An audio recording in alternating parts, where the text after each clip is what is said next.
And we now head straight over to D.C., where the grand ceremony took place for the second time for Trump. We are joined by Voice of America correspondent Chris Casquejo. Hello there, Chris. Good to be with you again. So, Chris, how's the atmosphere on the big day over in D.C.? Well, the festivities are still going on. Trump was supposed to head to the Oval Office after he had that speech and signing the executive orders at Capital One Arena to sign more executive orders at the Oval Office. And then, of course, there's the inaugural balls that are taking place in three different locations. Well, the ceremony did take place inside in a break from tradition because of the record freezing temperatures. How cold is it? And it looks like it went well despite the change of location, right? Yeah, it is about -7 degrees Celsius right now. And so it was a very smaller ceremony, and a lot of it took place indoors. The parade that usually happens on Pennsylvania Avenue between the Capitol and the White House took place inside Capital One Arena, and the oath of office was administered inside. So they had to move a few of the musical numbers in order to get the oath of office administered around noon. It was administered at 12:01 to Donald Trump.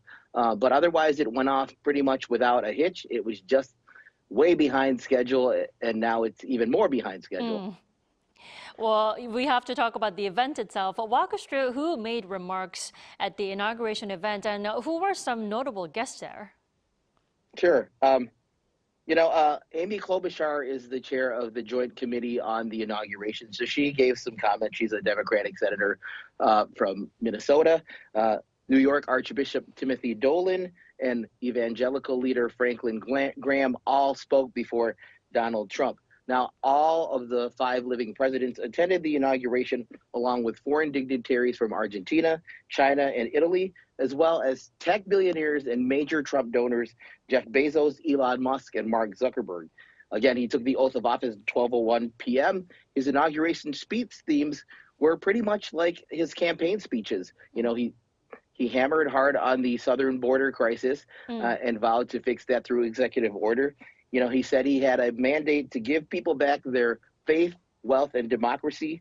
And he also framed the assassination attempt on him as being saved by God to make America great again. But in closing, he did have a hopeful tone, saying, in America, the impossible is what we do best. Well, we have to talk about the festivities and performances. Who performed at the inauguration? Well, Grammy Award-winning country singer Carrie Underwood sang America the Beautiful, but there was a little bit of a hitch.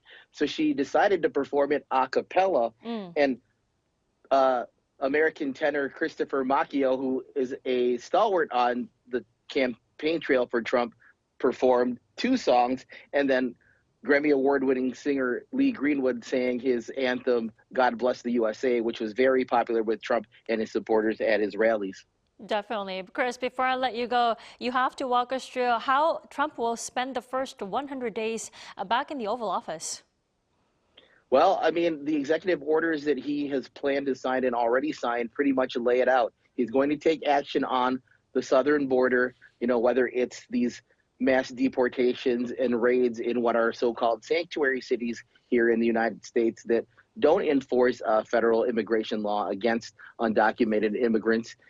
And, whether there are targeted raids against migrants in their workplaces, or whether he's going to target those who have been accused and convicted of crimes. So that is the issue that Trump feels that he won the election on, even more so than the economy. And he made that very clear in some of his later remarks after the inaugural address and some of the other events, including that event at Capital One Arena and also at another event for supporters immediately following his inaugural speech.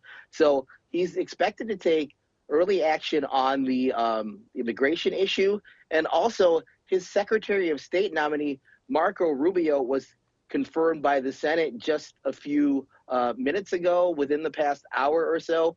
And there is actually going to be a meeting between the foreign ministers of the Quad, Japan, Australia, and India, and the United States tomorrow. So the Trump foreign policy is already off to a start. So we're going to have to see what that means for partnerships in the Indo-Pacific and regional security in the Indo-Pacific, whether he continues the Biden approach of the multilateral alliances, or whether he favors a more bilateral leader-to-leader approach, as we saw in his first term. But, this meeting of the Quad tomorrow might be an early sign that he's open to the multilateral approach. Fast developments in just the first hours of his return. Chris, thank you for the coverage today. We appreciate it. No problem. Great to be with you.